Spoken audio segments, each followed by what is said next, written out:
What is the main difference between the likes of ourselves and other animals like chimpanzees? Think about that for a minute, and in the meantime, think about this. If I were to ask you to raise your hand, or pat your head, or do a turn, I would do so through language and communication. In my opinion, that is the main difference between ourselves and other animals, besides the ears and the tails, etc. In the last few months, I have realised the impact and the power that language can have on our everyday lives. On April 8th of last year, my mother gave my father probably the most unexpected and unappreciated birthday present he will likely ever get, COVID-19. To say it was a shock is an understatement, and because it was so early on in the midst of COVID, we didn't really know how we were going to come out of it. And because my parents were both told to quarantine separately in different rooms, I had little to no contact with them at all in the 2 weeks they were quarantined for. So I had to take on the responsibilities as the middle child and the eldest child in the house at the time of the cooking and the cleaning, etc. I had become mum for 2 weeks.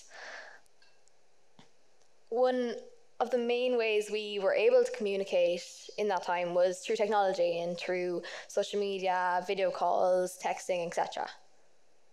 That was the only way we could communicate. The only way we could talk. We couldn't see each other, we couldn't give each other hugs, we couldn't have face-to-face communication. I remember one night, because I was learning how to do the dinners and stuff like that, and we were trying to make something other than pasta for once, I was talking to my mum on a video call. And she was guiding me through this process, and we were just talking, and it was a very simple conversation. But she was teaching me. And I was learning from her, probably something that she learned from her own mother, through language. Language is our primary tool of externalizing the many, many complex thoughts and feelings and ideas we have as human beings. It's how we communicate. And writers like Shakespeare understand that language is the only way we can connect with one another. We are so complex. And these days, because words are often spoken through social obligations or habit, convenience, we've forgotten that we have power in our words. We have a powerful tool in our arsenal. One of the main ways I grew to love and appreciate language growing up was through reading books. I was an avid reader growing up, probably read in places I shouldn't have read all the time. I got in trouble for it more than once. But it taught me so much. It taught me how to appreciate people. It taught me how to talk to people. It taught me to understand other people and other people's cultures and their worlds that were separate from my own. I learned all of that because of language. I wouldn't be here talking to you today without language. And the thing about language is we need to be careful how we use it.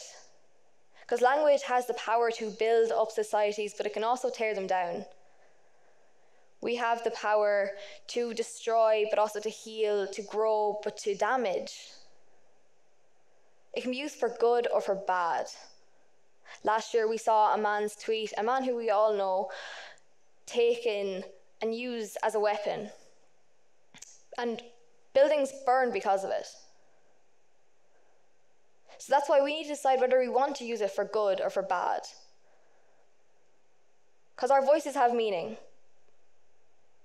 Language is our power, and voices can be our weapon, and words can be our weapons. We just have to decide how we use them.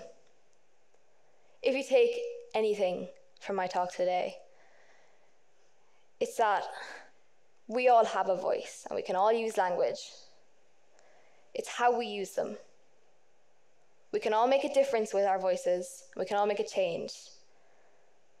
So use your voice wisely. Thank you.